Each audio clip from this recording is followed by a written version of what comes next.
త్వరలో అసెంబ్లీ ఎన్నికలు జరగనున్న నేపథ్యంలో ఏపీలో అధికార ప్రతిపక్షాలు తమపై గెలుపుపై వ్యూహాత్మకంగా వ్యవహరిస్తున్నాయని అన్నాయి.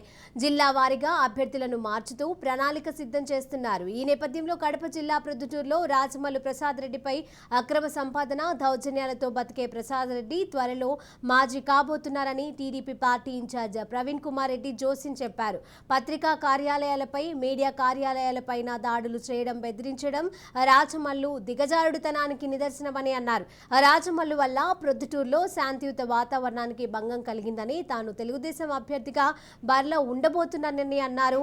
తనకు ప్రత్యర్థిగా రాజమల్లు ప్రసాద్ రెడ్డి ఉండాలని కోరుకుంటున్నట్లుగా తెలిపారు.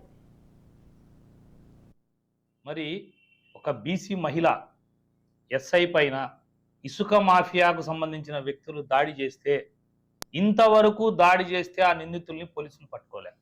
ఏ నేరం చేయకపోయినా, ఏ తప్పు చేయకపోయినా ప్రతిపక్ష పార్టీలో ఉన్నటువంటి నేను ప్రశ్నిస్తానా అని చెప్పి నా మీద కక్షతో తప్పుడు కేసు పెడితే 6 టీములు వేసినాం ప్రవీణ్ రెడ్డి కోసం వెతికేదానికి అంటాడు. మరి ఒక ఎస్ఐని కొడితే, సాటి ఉద్యోగస్తురాల్ని కొడితే ఈ 6 టీములకు సంబంధించిన వాళ్ళు ఏం చేస్తున్నారు? ఎందుకు ఆ నిందితులను పట్టుకోలేకపోతున్నారు? కారణం దీని వెనకాల బిగ్ బాస్, అసాంఘిక కార్యక్రమాలకు బిగ్ బాస్ అయినటువంటి రాచమల్లు ప్రసాద్ రెడ్డి ఉన్నారు.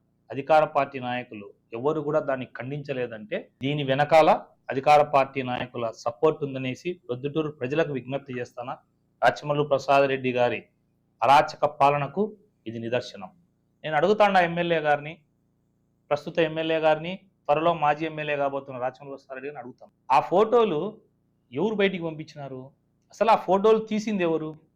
ఆ ఫోటోలు తీసింది అక్కడికి వచ్చిన వాళ్ళు విందు ఏర్పాటు చేసిన వాళ్ళు. ఆ ఫోటోలు ఎవరికి పంపించినారు? కడపలో ఉండే డెస్క్కో మీడియా వాళ్ళకు పంపించినారు.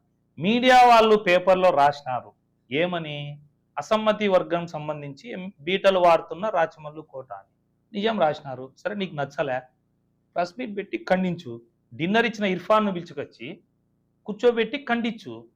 చిప్పగిరి ప్రసాద్ నాడు ఉన్నాడు ఫోటోలో, ఆయనతో ఖండించు. లేకపోతే అక్కడ ఉండే వాళ్ళను ఎట్లాగూ నువ్వు నీ అధికార బలము, నీ రౌడీజం ఉపయోగించి బెదిరించి వాళ్ళతో ఖండిస్తావు. తెలుగుదేశం పార్టీ ఏ కేసు లేని కార్యకర్తల. ఇది రాచమల్లు ప్రసాద్ రెడ్డి. నిజంగా రాచమల్లు ప్రసాద్ రెడ్డికి ఓటమి భయం పట్టుకొని దిక్కు తెలియక డెవలప్మెంట్ గురించి మాట్లాడదామనే నేను గత 2-3 ప్రెస్ మీట్లో పలకడు. 150 కోట్ల ఆస్తి నీకు ఎట్లొచ్చింది, ట్యాక్స్ కట్టినావా, దాని మీద చర్చకు రా అంటే రాడు. మళ్ళా కూడా ప్రజలకు విజ్ఞప్తి చేస్తున్నా, 5 సంవత్సరాల సువర్ణ అవకాశాన్ని పోగొట్టినాడు.